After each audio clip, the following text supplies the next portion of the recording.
Okay, let's continue with execution. No? So, sa execution, hanggang section 48, no? Yung execution. Pero may mga pili lang po ng mga topics na pwedeng itanong sa inyo for the bar. No? So, dito, dinifferentiate natin yung finality of judgment for purposes of appeal and finality of judgment for purposes of execution. Simply, ang finality of judgment for purposes of appeal, ito yung judgment that can still be appealed. Diba? So, it is a judgment and then may appeal period of 15 days. No? Meanwhile, yung finality of judgment for purposes of execution, ito naman yung final and executory judgment na. So, appeal period has already expired. No? The appeal period has already expired. Now, execution stage na siya. Okay? So, ito, no? Execution as a matter of right versus as a matter of discretion.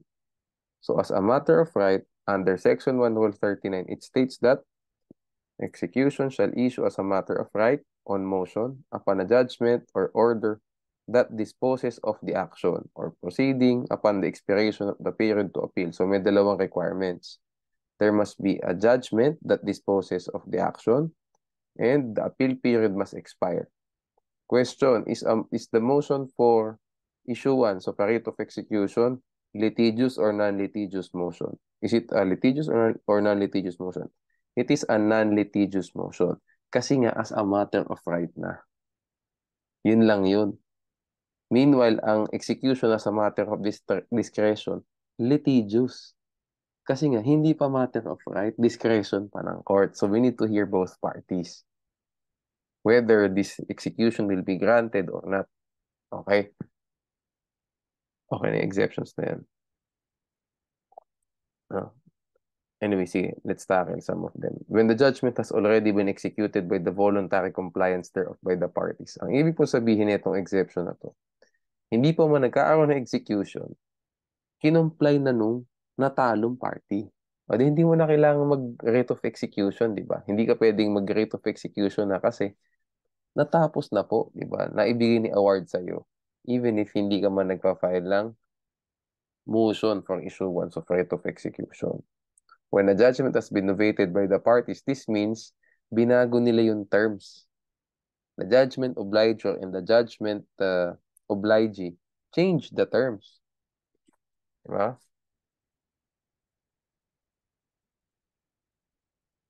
Change the terms, it became different from what was awarded by the court. So, hindi ka na pwedeng mag-file ng motion for issuance of writ of execution dun sa judgment. Kasi nga binago nyo ng dalawa. Nagkaroon na ng amicable settlement. By the way, ang amicable settlement still allowed even after there is a final and executory judgment. No, allowed pa din po yan. No, hindi siya prohibited na nagkaroon na kasi ng judgment, so judgment na lang. No.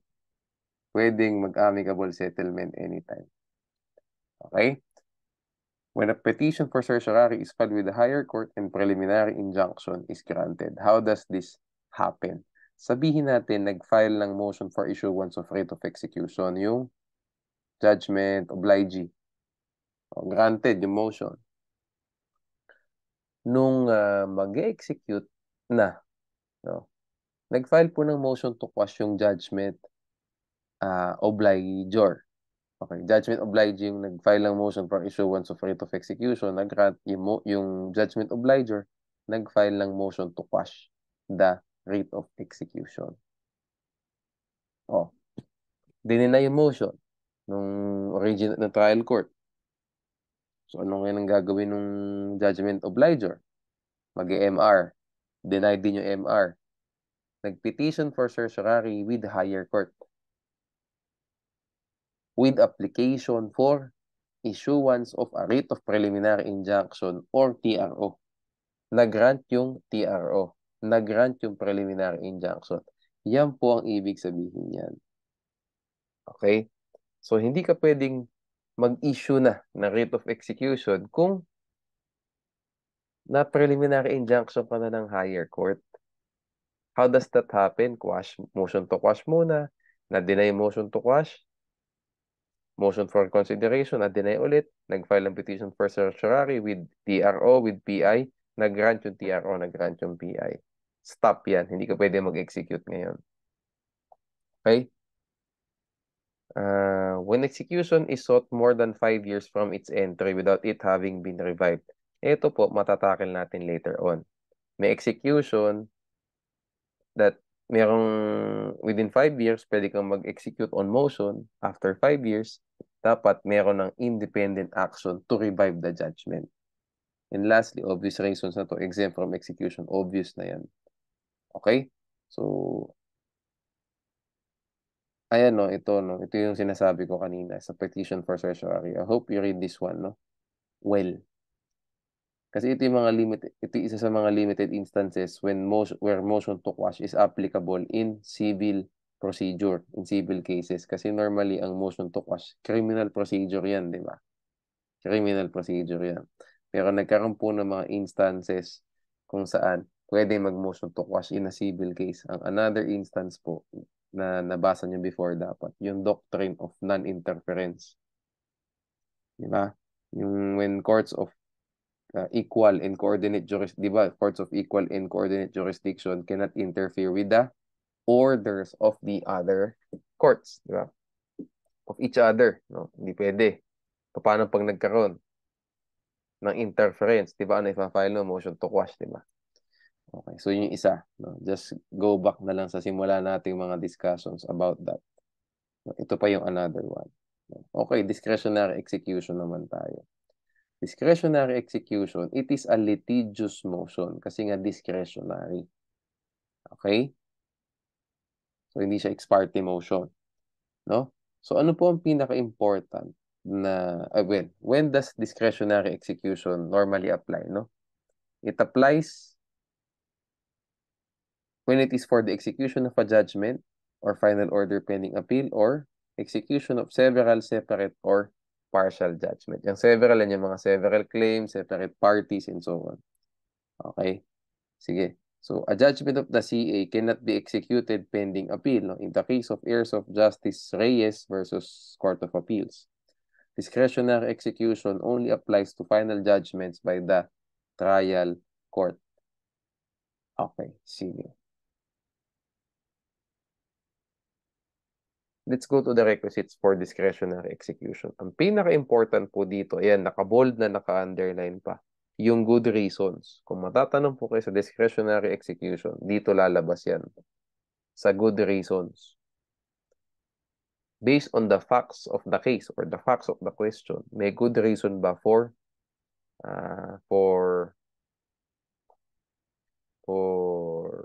resorting to discretionary execution or to justify the discretionary execution? Ito yan. So what does good reasons mean? Good reasons means the phrase good reasons, no? It means compelling circumstances justifying the immediate execution lest judgment becomes illusory or the prevailing party may after the lapse of time become unable to enjoy it. Okay. So, in short po, no? Good reason means there must be a circumstance justifying the immediate execution of the judgment. Otherwise, if the judgment will not be executed immediately, the judgment becomes illusory. It becomes paper victory on the part of the judgment obligee or the prevailing party. No? Panalo siya sa papel, pero sa totoong buhay, talo naman siya. Kasi dapat nang ina-execute yung judgment pending the action, pero hindi mo ginawa. So, naging illusory na yung pagkapanalo niya. Okay. Mere issuance of a bond to answer for damages is no longer considered a good reason. Hindi porket nag-issue ng bond, nag-post ng bond, yung prevailing party, automatic mag-discretionary, mag-execution pending appeal na tayo. By the way, nababanggit po normally yan sa execution pending appeal, ang discretionary execution. Hindi porket may bond, tandaan nyo ha, pwede ka nang mag-execution pending appeal. No, no, no. Okay? Ano ba yung mga examples ng good reasons? Normally po sa mga kaso, pag nabasa nyo, pag matanda na yung nanalong party, collection of sum of money, action for damages, yung plaintiff matanda na. senior citizen na. Ngayon, pag yan, hindi ka nag-execution pending appeal. Di ba? Baka hindi na po abutin nung plaintiff, nung prevailing party, yung katapusan ng kaso. Baka mauna na siya. Di ba? That's why, if was there a compelling circumstance? Yes. The compelling circumstance is the age of the prevailing party. Because of the old age of the prevailing party, it justified the immediate execution of the judgment in his favor. If there would be no immediate execution, the judgment will become illusory, may become illusory as to him. No? Because there can be a scenario or there can be an instance where he would die first before the case became finally resolved, or before the final resolution of the case. So, he would be unable to enjoy the award. Diba? That was given in his favor. That was given to him. Diba? Actually, if you want to make things simple, sabihin nyo na lang. Good reasons means compelling circumstance justifying the immediate execution. No? Otherwise, the prevailing party may not be able to enjoy the award. Ganun lang. Kasi itong list judgment becomes illusory. It's masyado pang malalim yung words, no? I'd rather use this one, unable to enjoy it. Okay? Otherwise, the judgment becomes illusory. The judgment in favor of the prevailing party will become illusory, something like that. Okay? Normally po yan, no? Matandang edad. Yan po yung kaso. Okay? So, how do we stay, no? The discretionary execution. The other party must post a supersedeas bond. Okay? So, nagkaroon ng discretionary execution. Paano may stay yung discretionary execution? The other party must post a supersedeas bond. Pag nag-post hindi na po mag-discretionary execution. Why? Kasi the supersedeas bond, no? Ayan, no? Will be conditioned upon the performance of the judgment or order allowed to be executed in case it shall be finally sustained in whole or in part. No? So, yung pong bond, yun ang sasagot dun sa performance ng judgment. Assuming na later on, after the appeal, panalo talaga yung prevailing party. No? So, yung appeal na dismiss din, o di panalo yung prevailing party sa trial court, yung bond na po ang sasagot para mabayaran siya. Hindi mas mabilis, hindi na kailangan ng execution. Yan po yung point niyan.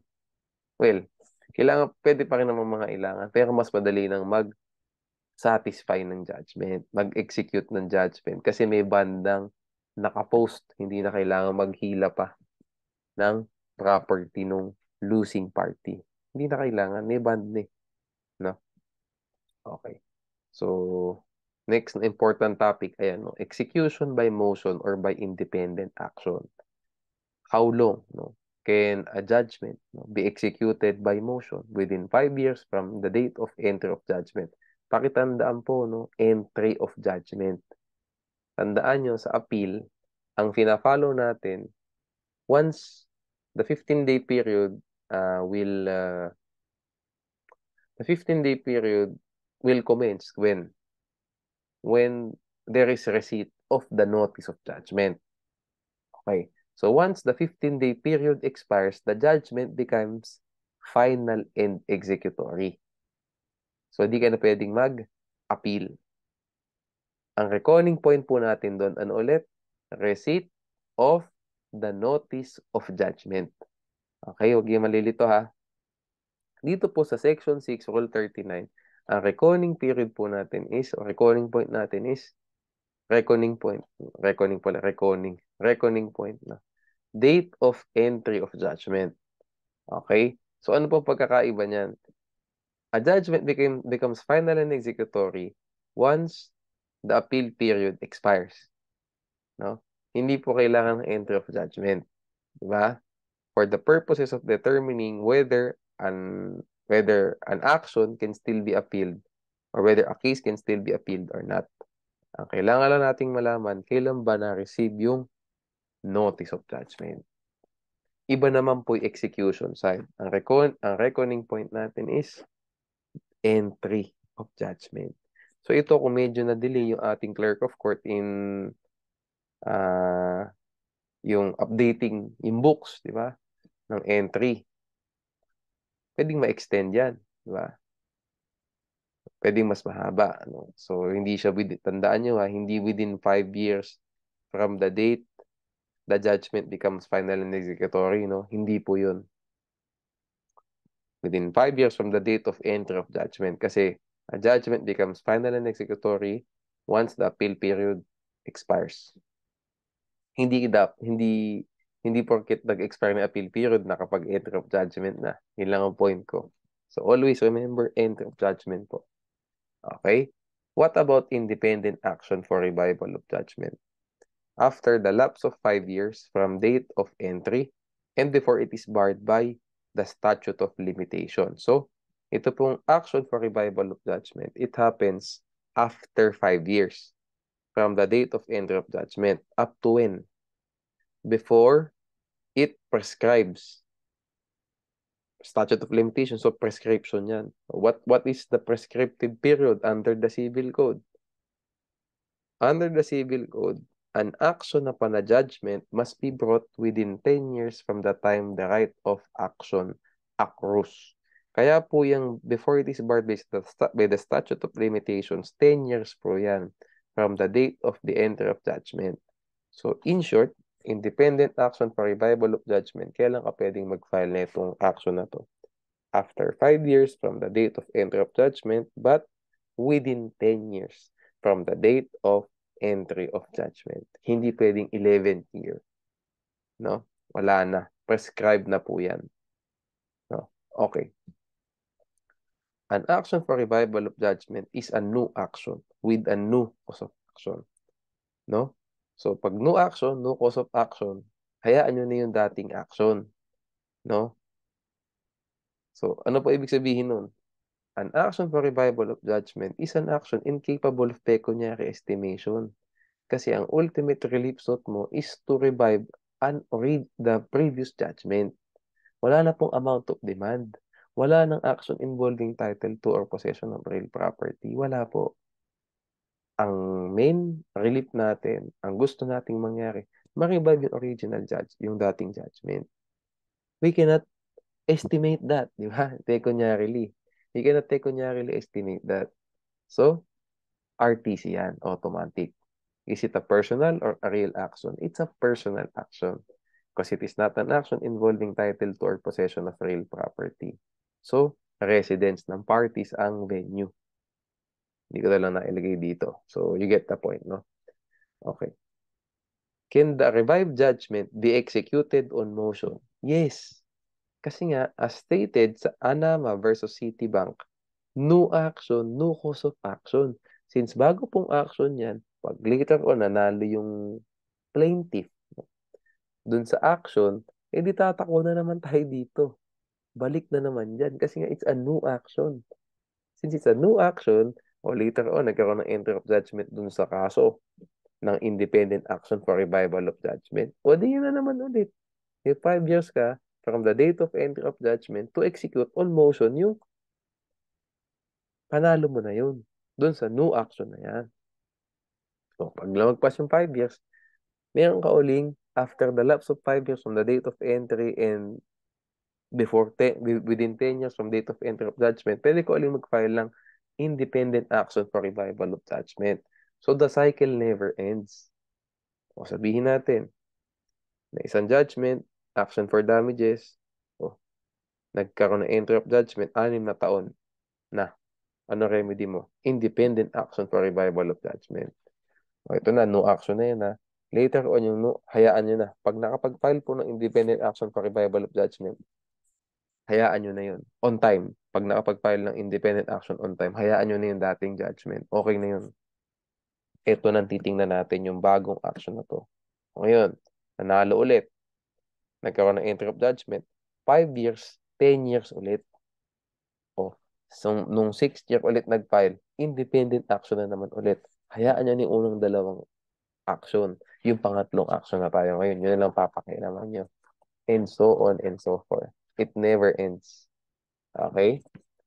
As long as nakakapag-file sila ng on time. Pag nag-11th year yan, wala na. Prescribe na yun. Okay? Sige. And just read the examples na lang dito. You get the point naman na siguro. No? Ito pala gusto kong i-ano. I-annotate din. I-stress sa inyo. Sabihin natin, nag-file po ng motion for issuance of a writ of execution 4 years and 360 days. Sabihin natin. 4 years and 360 days. O 4 years and 300 days. Yun na lang pala. Tapos, ayan, ito lang pala. The motion was filed 3 days before the expiration of the 5-year period. The court issued the motion 3 days after the expiration of the 5-year period. Can the judgment be enforced on motion? So, ibig lang sabihin nito, nakapag-file on time ng motion yung winning party. On time, kasi within the 5-year period eh. So, pwede pa yung motion. Kaya lang yung court the court granted dapat pala. The court granted the motion. Natapos na po yung 5-year period. Pwede po bang mag-enforce ng judgment on motion? Hindi na pwede. Because as you can see po sa section 6, ang nakasulat dyan, okay, ang nakasulat po sa section 6, a final and executory judgment of order may be executed on motion. Executed on motion. The phrase is executed on motion. Hindi po filed on motion. No? So, dapat within the 5-year period, na-execute. Okay? Pag hindi po na-execute within the 5-year period, mag-independent action ka na. Okay? Pag hindi po nakapag-issue, hindi nag-grant yung motion within the 5-year period, independent action ka na. Okay? Ganun po yan. No? Ganun po yan. Kasi nga, ang wording ng Section 6, executed on motion. Diba? Hindi naman filed eh. Okay. Mr. A filed an action against Mr. B. Ito po pala is a 2019 bar question, no? 2019 bar question to. Okay. Mr. A filed an action against Mr. B with the RTC. The RTC rendered a judgment in favor of Mr. A. The judgment became final and executory. The judgment was entered into the judgment and entries book on January 5, 2010. Mr. A filed a motion for issuance of writ of execution on March 5, 2016. Should the motion be denied? Yes. No? It should be denied. Because more than 6 years have elapsed since the date of entry of judgment. Instead, Mr. A should file an independent action for revival of judgment with the RTC. Okay? Sana po malinaw. Ito pong judgments for money, judgments for specific act, ito po mga to, just read this na lang, no? Ito, read na lang yung number 5 and 6, no? Kasi basic yan and I don't think dito kayo matatanong, no? I don't think dito kayo matatanong. Sa number 7, ito po basahin natin, no? A writ of execution that exceeds the tenor of the judgment is patently void and should be struck down. Okay? So, ito po kaya nagkakaroon ng motion to quash. Kasi iba po yung rate of execution kumpara dun sa judgment, dun sa dispositive portion ng judgment. Kaya nagkakaroon ng quashal. Lumalagpas. Okay? Lumalagpas. Ang sabi lang dun sa judgment, collection of sum of money, nag-foreclose ka na no sa rate of execution. It went beyond the terms of the judgment. So, void yung rate of execution. Ayun, what's your remedy? Motion to quash. Okay? Motion to quash. Okay? Ayan, no? So, read this na lang, no? May mga examples din tayo dito, no? Read them na lang. Okay? So, yun po normally, no? Motion to quash. After na motion to quash, ano ulit? Pag na-dismiss, pag na-deny yung motion to quash, MR. Pag na-deny yung MR, certiorari with the higher court. Dagdagan mo na ng preliminary injunction para ma-stop yung execution proceedings. Kasi pag hindi na-stop yun, maiilit yung property nung di ba, losing party. Okay? Sige.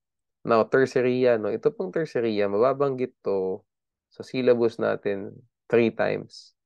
Sa execution, sa preliminary attachment, at saka sa replevin. No? So, yung pong sa replevin at saka sa preliminary attachment, provisional remedies po sila. No? So, the terceria, the third party claim may happen or may be filed by the third party during the pendency of the action. Okay. Yung pong sa execution, well, execution na nga.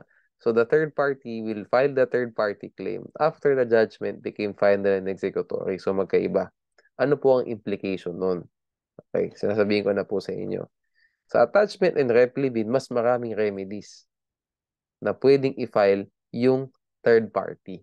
Kasi nakapag-file siya during the pendency of the action. Mas konti po doon sa execution, Rule 39 na terceria, kasi nga after the judgment became final and executory na. Okay, with that being said, let's read, no? Okay, so terceria, no? If the property levied on is claimed by any person other than the judgment obligor or his agent, ano dapat gawin ng third party na yan? Gumawa siya ng affidavit. Sa affidavit na yun, state niya yung grounds nung title niya doon sa property that he is claiming. At hinihila ngayon ng sheriff kasi may rate of execution. Ito pong third party, iserve niya dapat yung affidavit na ito doon sa sheriff, making the levy of the property concerned. Pag po nag-serve siya ng affidavit na yun, the officer shall not be bound to keep the property na. Unless the judgment obliging, nanalong kasi prevailing party, nag-file siya ng bond. Ano po ang purpose ng bond? To answer for any damages that the third party may suffer. Indemnity yan. Okay? Sige. Ngayon, attorney, hindi ba parang lugi naman yung lugi naman yung prevailing party, nag-file lang ng affidavit yung third party. Stop na agad yung levy, hindi na mahihila yung property. What's the answer there? Hindi po unfair. Kasi affidavit nga yan eh. So, under oath. Kung nag-isinungaling po si third party, wala naman talaga siyang right or title over the property being claimed. No? Or sa property that will be levied. Wala naman talaga siyang interest dun. E di, file na natin ng perjury. Criminal case. Diba? Yun ang solusyon. Mas matindi nga yan eh, kasi may criminal action. Yun po ang dahilan. Kaya kahit affidavit pa lang, pwede nang hindi na bound yung sheriff. Okay? So, ano ang panlaban dyan ng prevailing party? Dalawa. Di meron kang weapon na perjury. Diba? Kung nagsisinungaling yung third party, hindi in good faith. Pangalawa, mag-file ka ng bond. No? So, pag nag-issue po ng affidavit nag-file nagbigay ng affidavit yung third person, ano mangyayari? Hindi na po bound. No? Yung sheriff to keep the property. Okay. What are the weapons or what are the remedies of the prevailing party of the judgment obligee?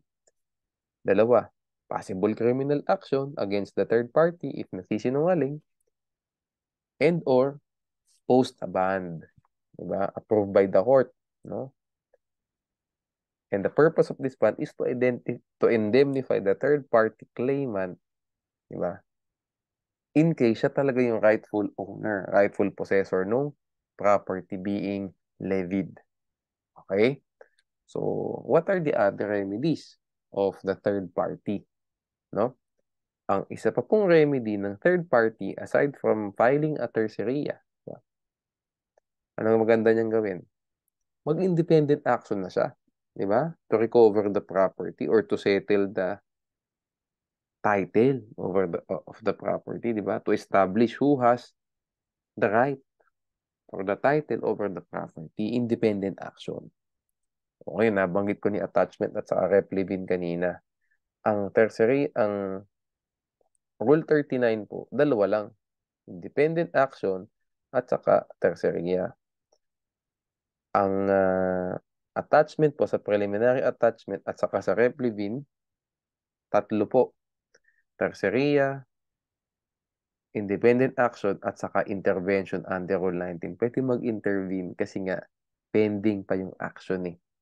Under Rule 19, kung maalala po natin, anytime before judgment yan, pwede kang mag-intervene. Eh sa execution, din na pwede mag-intervene. Tapos na eh. Diba? Final and executory na nga yung judgment. So, dalawa lang ang remedies. Sa preliminary attachment, saka sa replevin, tatlo. Okay? Okay, sa examination naman tayo of judgment obliger when judgment unsatisfied. Ito pong examination nato normally. Ito po, ginagamit na remedy ng judgment obligee kapag nahihirapan silang maghanap ng property ng judgment obliger. Ang gagawin, ipag magkakaroon ng hearing, no? I-examine yung judgment obliger. Yung judgment obliger, he has to state asan pa iba niyang mga property. Okay? Para ma-levy, para mahila, para ma-fulfill, no? Para ma-satisfy yung award in favor of the judgment obligee. Yan po yung examination. No? Pag alam mo naman kung saan ka manghihila, ba't nagpapa-examination ka pa? Diba? Para magkaroon po kayo ng full picture on how this applies. No? Ina-apply po ito kasi syempre pag nagkaroon ng writ of execution, hindi pa naman tapos ang kaso. Eh. Diba? Maganda siyang pakinggan theoretically na panalo ka na sa judgment. Pero hanggat di napapasayo yung pera, hindi ka pa talaga panalo. Yun naman ang kailangang mangyari. Eh. Diba? So, execution stage is as important as yung ano natin, yung judgment. Pag nahirapan tayong mag-execute, examination is one remedy. Okay? Yan po yan. It is usually done when it is difficult to look for properties to levy. Okay? Okay.